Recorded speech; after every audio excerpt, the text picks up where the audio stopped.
സ്നേഹപ്പെട്ട എല്ലാവർക്കും വേറിട്ട കാഴ്ചകളിലേക്ക് സ്വാഗതം. കാടും പടലും വെട്ടിമാറ്റി പുരോഗതിയിലേക്കുള്ള വഴി തെളിയിച്ചതിനെ കുറിച്ചുള്ള അഭിമാനം നാഗരികത അടുത്ത കാലം വരെ ഉയർത്തിപ്പിടിച്ചിരുന്നു. പക്ഷെ വൈകിയാണെങ്കിലും പ്രകൃതിക്കുമേലുള്ള കയ്യേറ്റം നരവംശത്തെ ആത്മനാശത്തിന്റെ മുനമ്പിലെത്തിച്ചു കഴിഞ്ഞു എന്ന ഭീതി ഇപ്പോൾ ലോക ജനതയെയും രാഷ്ട്രങ്ങളെയും ഗ്രസിച്ചു കഴിഞ്ഞിട്ടുണ്ട്. ഭൂമിയിൽ അവശേഷിക്കുന്ന സ്വാഭാവിക വനങ്ങളെ സംരക്ഷിക്കുകയും നഷ്ടപ്പെട്ടവയെ വനവൽക്കരണത്തിലൂടെ വീണ്ടെടുക്കുകയും ചെയ്യുക മനുഷ്യന്റെ അതിജീവനത്തിന് അനിവാര്യമാണെന്ന രക്ഷാസന്ദേശം രാഷ്ട്രാന്തരീയ സമൂഹത്തിൽ മുൻഗണനാ വിഷയമായി തീരുകയും ചെയ്തു. അപ്പോഴും നമ്മുടെ പൊതുബോധത്തിൽ കാട് വളർത്തൽ ഇനിയും പ്രയോഗ സാധുത നേടിയിട്ടില്ല. ഭരണകൂടങ്ങളും സർക്കാരിതര ഏജൻസികളും നടത്തുന്ന വനവൽക്കരണ പദ്ധതികളാകട്ടെ ധനപരമായ ദുർവ്യയങ്ങളുടെ മാപ്പുസാക്ഷികളായി തീരുകയും ചെയ്യുന്നു. ഈ സാഹചര്യത്തിൽ കോഴിക്കോട് ജില്ലയിൽ ആരംഭം എന്ന ഗ്രാമത്തിൽ ശ്രീ മുഹമ്മദ് കോയ വളർത്തുന്ന സ്വകാര്യ വനം ഒരു യുഗധർമ്മത്തിന്റെ സത്യവാങ്മൂലമായി തീരുന്നു. കേരളത്തിൽ നിന്ന് അപ്രത്യക്ഷമായ വൃക്ഷ മാതൃകകൾ മാത്രമല്ല, തന്റെ വായനാലോകത്തിൽ കണ്ടുമുട്ടുന്ന ഭൂമിയിൽ അപൂർവ സസ്യജാതികളൊക്കെ കണ്ടെത്തി വെച്ച് പിടിപ്പിക്കുന്ന എഴുത്തുകാരൻ കൂടിയായ ശ്രീമാൻ മുഹമ്മദ് കോയ വേറിട്ട കാഴ്ചകളുടെ ഈ അധ്യായത്തിൽ തന്റെ ഹരിതസാന്ദ്രമായ ഉൾവനങ്ങളിലൂടെ സഞ്ചരിക്കുന്നു. നരിവേങ്ങ ഇത് കാട്ടിലുണ്ടാകുന്ന ഒരു വലിയൊരു മരമാണ്. ഇപ്പം എന്താ കാട്ടിൽ സിംഹങ്ങളോ അല്ലെ നരികളൊക്കെ ഈ ചെറിയ മൃഗങ്ങളെ പിടിച്ച് തിന്ന അവസരത്തിൽ അതിൻ്റെ നഖത്തിനുള്ളിൽ ഇറച്ചി കഷങ്ങൾ ബാക്കി കിടന്ന അവസരം അവിടെ എന്ത് സംഭവിക്കും? അണുബാധ ഉണ്ടാവും. അണുബാധ വരാതിരിക്കാൻ വേണ്ടി അത്തരം മൃഗങ്ങൾ വന്നിട്ട് ഇതിൽ വിരലമർത്താൻ ഇതിൽ നിന്ന് വരുന്നൊരു വെളുത്ത കറ അണുനാശിനിയാണ്. ഇത്തരം ശാസ്ത്ര രഹസ്യങ്ങളൊന്നും മൃഗങ്ങൾക്കറിയില്ല. പക്ഷെ അതിൽ അന്തർലീനമായ ഒരു സംഗതി.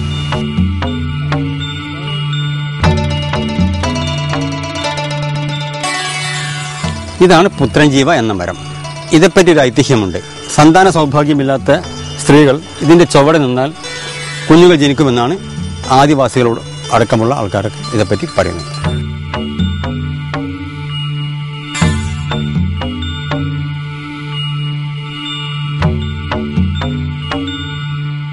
ഇത് കൈജീലിയ. ഇതൊരു ഇടത്തരം മരമാണ്. അധിക ഉയരത്തൊന്നും പോകില്ല. ഇതിന്റെ കായ ബുദ്ധഭിക്ഷുക്കൾ കർണകുണ്ടലമായി അണിയാറുണ്ട്. കേരളത്തിൽ ഒരു കേരളീയനല്ല, വിദേശിയാണ്.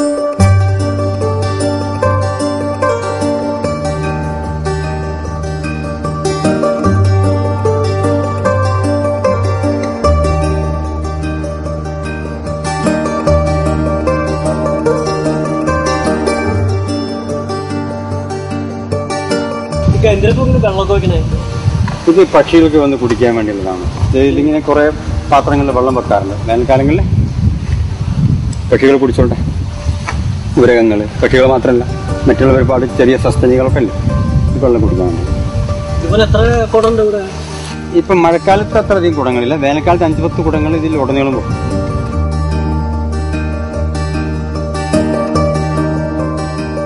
എന്തെല്ലാം തരത്തിലുള്ള മരങ്ങളുണ്ട് ഇതിനുള്ളിൽ? ഏതാണ്ട് 250ഓളം മരങ്ങൾ ഇവിടെ സംരക്ഷിക്കപ്പെടുന്നുണ്ട്.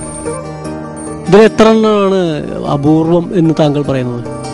അപ്പോൾ ഒരു കേരളത്തിലെ ഏതൊരു വീട്ടുവളപ്പിൽ നോക്കുകയാണെങ്കിലും തെങ്ങ്, കവുങ്ങ്, പിലാവ്, മാവ്, ഒരു തേക്കോ ഒരു മഹാഗണിയോ ഒഴിച്ചാൽ ബാക്കിയെല്ലാം അപൂർവം തന്നെ എന്ന് പറയുന്ന കാലഘട്ടമാണ് ഇപ്പോൾ. കാരണം മറ്റുള്ള മരങ്ങളൊക്കെ അന്യം നിന്ന് പോയിട്ടുണ്ട്. കാട് വെച്ച് പിടിപ്പിക്കാനുള്ള ഒരു താല്പര്യം വരാനുള്ള കാരണം എന്താണ്? കാട് വെച്ച് പിടിപ്പിക്കാനുള്ള താല്പര്യം എന്നുള്ളത് എനിക്ക് ഉണ്ട്. അതേപോലെ മറ്റു പല ആൾക്കാരിലും ഓരോരോ താല്പര്യങ്ങൾ ഉണ്ടാകല്ലോ. ഈ ജന്മസിദ്ധമായിട്ട് കിട്ടുന്നതാണ് ഓരോ ആൾക്കാരിൽ ഉള്ള ഇത്. എന്ന് വെച്ചാൽ ജീനുകൾ, മനുഷ്യൻ ജീനുകളാൽ നിയന്ത്രിക്കപ്പെടുന്നു. ഇതേപ്പറ്റി ഫ്രോയിഡ് വളരെ വിശദമായിട്ട് പറഞ്ഞിട്ടുണ്ട്. ഇപ്പം എന്നിലൊരു ജന്മസിദ്ധമായിട്ടൊരു വാസന ഉണ്ടാവും, മറ്റുള്ള ആൾക്കാരിലും മറ്റൊരു വാസന ഉണ്ടാവും. മരങ്ങളോട് ഉള്ള സ്നേഹം എൻ്റെ ജീനിൽ, എൻ്റെ രക്തത്തിൽ അലിഞ്ഞു ചേർന്നിട്ടുണ്ട്. പിന്നെ മറ്റുള്ള ചുറ്റുപാടുകളെ പറ്റി നമ്മൾ പഠിക്കുന്ന അവസരത്തിൽ മരങ്ങൾ തീർത്തും ഈ നാട്ടിൽ നിന്ന് അപ്രത്യക്ഷമാകുന്നൊരു കാഴ്ച എനിക്ക് കാണാൻ കഴിഞ്ഞിട്ടുണ്ട്. ഞാൻ അതേപ്പറ്റി ഒരുപാട് ശ്രദ്ധിച്ചിട്ടുണ്ട്, ഒരുപാട് നോക്കിയിട്ടുണ്ട്. അപ്പോൾ അങ്ങനെ വരുന്ന അവസരത്തിൽ സർക്കാരിനെ കൊണ്ട് മാത്രം ഇത് ശരിയാവുന്നതല്ല. ഇത് ഓരോ ആൾക്കാരും അവരെ വീട്ടുവളപ്പുകളിൽ വെച്ച് പിടിപ്പിച്ചെങ്കിൽ നമുക്ക് ഈ ദൈവം തന്ന മരങ്ങളൊക്കെ സംരക്ഷിക്കപ്പെടുള്ളൂ. ഇല്ലെങ്കിൽ ഓരോരോ മരങ്ങൾ അന്യാധീനപ്പെട്ടു പോയി മണം മറിഞ്ഞ് പിന്നെ മരങ്ങളില്ലാത്തൊരു ചുറ്റുപാട് കേരളത്തിൽ വന്നു ചേരും. അതേപ്പറ്റി ഒരു ബോധവാനാണ് ഞാൻ. ഇതിൻ്റെ ഈ തൈകളൊക്കെ വെച്ച് പിടിപ്പിക്കുന്നതിന് 5-10 വർഷങ്ങൾക്ക് മുമ്പേ ഇവിടെ വെള്ളത്തിൻ്റെ ഉള്ള ഒരു ജലസംഭരണി ഒന്നും അന്നില്ലായിരുന്നു. ഇപ്പോൾ ഒരു ജലസംഭരണിൻ്റെ ഒരു കണക്ഷനുണ്ട്. അപ്പോൾ ആ കാലഘട്ടങ്ങളിൽ ഞാൻ ഇവിടുന്ന് താഴെ ഒരുപാട് താഴെ ഒരു കിണറിൽ നിന്ന് വെള്ളമൊക്കെ എടുത്ത് 2 കുടത്തിൽ വെച്ചിട്ട് ഒരുപാട് പ്രയാസപ്പെട്ട് ഈ കയറ്റം കയറി വന്നിട്ടാണ് ഈ നനച്ചാണ് ഇതൊക്കെ ഈ മരങ്ങളൊക്കെ വെച്ച് പിടിപ്പിച്ചത്. എന്തിനാണ് ഓരോ പുസ്തകങ്ങളിലെയും ഒക്കെ കോട്ടിങ്സ് ഇതിൽ ഇവിടെ എങ്ങനെ എഴുതി വെച്ചിട്ടുള്ളത്? അത് ജനങ്ങളുടെ ഇടയിൽ ഒരു അവബോധം ഉണ്ടാക്കാൻ വേണ്ടി, വായനയെപ്പറ്റിയും ഈ പരിസ്ഥിതിയെപ്പറ്റി ഒരു അവബോധം ജനങ്ങളിൽ, വിദ്യാർത്ഥികളിൽ, ഇവിടെ വരുന്ന ആൾക്കാരിൽ ഉണ്ടാക്കാൻ വേണ്ടി ചെയ്യുന്നതാണ്. ഇപ്പോൾ നേരത്തെ ഉണ്ണിയേശുവിനെ കാണാൻ വേണ്ടി നമ്മൾ എങ്ങനെയാണ് പോയത്? കുന്തിരിക്കുമായിട്ടാണ് പോയത്. കുന്തിരിക്ക അവിടെ കണ്ടല്ലോ, കൃഷ്ണൻ കാളിന്തിലേക്ക് ചാടുന്നത് ഏത് മരത്തിൻ്റെ മുകളിൽ നിന്നാണ്? അതൊരു കടമ്പിൻ്റെ മുകളിൽ നിന്നാണ്. അപ്പോൾ ഞാനവിടെ കടമ്പ് മരം വെച്ചപ്പോൾ എനിക്കത് ഓർമ്മയിൽ വന്നു. മലയാറ്റൂർ രാമകൃഷ്ണൻ യക്ഷിയിൽ യക്ഷി വരുന്ന അവസരത്തിൽ പാല പൂത്തു എന്ന് രാമകൃഷ്ണൻ പറയുന്നു. ആ സിനിമയിൽ അത് വളരെ വ്യക്തമായി കാണിച്ചിട്ടുണ്ട്. അപ്പോൾ അങ്ങനെ ഓരോ മരങ്ങൾക്ക് ഓരോരോ പുസ്തകങ്ങളുമായിട്ടും അല്ലെങ്കിൽ ഐതിഹ്യങ്ങളായിട്ടും അല്ലെങ്കിൽ ചരിത്രങ്ങളായിട്ടൊക്കെ പല ബന്ധങ്ങളുണ്ട്. ഇതാണ് ചെസ്റ്റ് നട്ട്. ഇത് പുസ്തകങ്ങളിലൂടെ സഞ്ചരിക്കുമ്പോൾ തന്നെ അതിലൊക്കെ പരാമർശിച്ച മരങ്ങളും തേടിപ്പിടിക്കാനുള്ള ഒരു ആകാംക്ഷ എനിക്ക് എന്നോ ഏത് കാലത്തും ഉണ്ടായിരുന്നു. ഈ ഗബ്രിയേൽ മാർക്കസിൻ്റെ ഏകാന്തതയുടെ 100 വർഷങ്ങൾ എന്ന പുസ്തകത്തിൽ ഈ മരത്തെ പറ്റി പരാമർശിച്ചിട്ടുണ്ട്. അതാണ് ഇത് തേടിപ്പിടിക്കാനുള്ള കാരണം. മാത്രമല്ല, മാർക്കസിൻ്റെ വീടിൻ്റെ പരിസരങ്ങൾ മുഴുവൻ ഇത്തരം മരങ്ങൾ തഴിച്ചു വളരുക ചെയ്യുന്നു.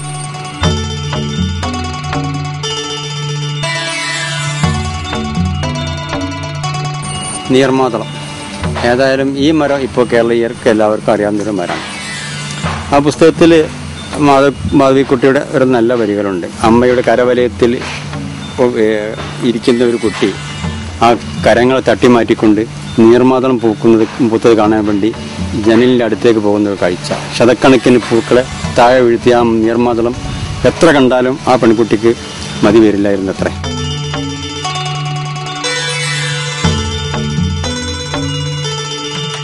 മരവരി എന്ന് പറയുമ്പോൾ ഇതൊരു ഇത്തരം മരമാണ്. ഇതിൻ്റെ ഇലകൾ കഴിച്ചാണ് പഞ്ചപാണ്ഡവന്മാർ 5 വർഷക്കാലം കാട്ടിൽ വസിച്ചത് എന്ന് വ്യാസം പറയുന്നു. അതല്ലാതെ ഇത് ധരിക്കാൻ പറ്റിയ ഒരു മരത്തിൻ്റെ എന്ന പേരിലല്ല ഇത് വന്നു.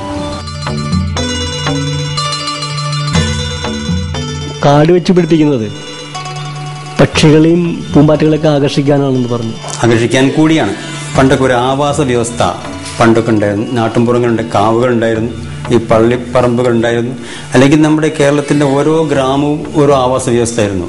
നാഗരികത എന്ന് നമ്മുടെയൊക്കെ ഭാഗത്തേക്ക് കടന്നു വന്നുവോ അതോടുകൂടി ആവാസ വ്യവസ്ഥകളൊക്കെ മാഞ്ഞുപോയി. ഇപ്പം നമുക്ക് മനുഷ്യൻ്റെ ഒരേ ഒരു സംഗതി മാത്രം, അവന് ജീവിക്കണം.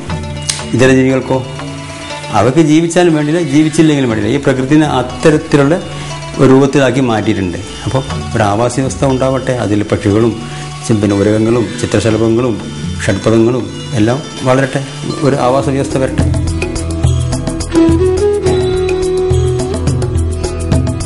കൊടുവള്ളിയിലെ ആലിക്കുഞ്ഞി ജ്വല്ലറിയുടെ ഉടമയായ മുഹമ്മദ് കോയ തന്റെ നാട്ടിനും നാട്ടാർക്കും ഇപ്പോഴും ഒരു പ്രഹേളികയായി തുടരുന്നു. റിയൽ എസ്റ്റേറ്റ് ചന്തയിൽ കോടികൾ വിലമതിക്കുന്ന മണ്ണ്, പാഴ്മരങ്ങൾ വളർത്തി അവയ്ക്കിടയിൽ മഹത് വാക്യങ്ങളും കാവ്യശകലങ്ങളും പ്രദർശിപ്പിച്ച് സന്ദർശകർക്കായി സസ്യശാസ്ത്രോദ്യാനമാക്കി മാറ്റിയ ഹരിത വിവേകത്തെ പ്രയോജനവാദം മനോവികൽപ്പമായി കാണും. ദൈവം ആകാശത്തിൽ എഴുതിയ കവിതയാണ് മരങ്ങൾ എന്ന ഖലീൽ ജിബ്രാന്റെ മൊഴിയിൽ മുഹമ്മദ് കോയ തന്റെ പ്രകൃതി ദർശനം സന്ദ്രീകരിക്കുന്നു. വരും തലമുറയിൽ ആരെങ്കിലുമൊക്കെ തന്റെ ദൌത്യം മുന്നോട്ട് കൊണ്ടുപോകുമെന്ന് ഇദ്ദേഹം പ്രത്യാശിക്കുകയും ചെയ്യുന്നു.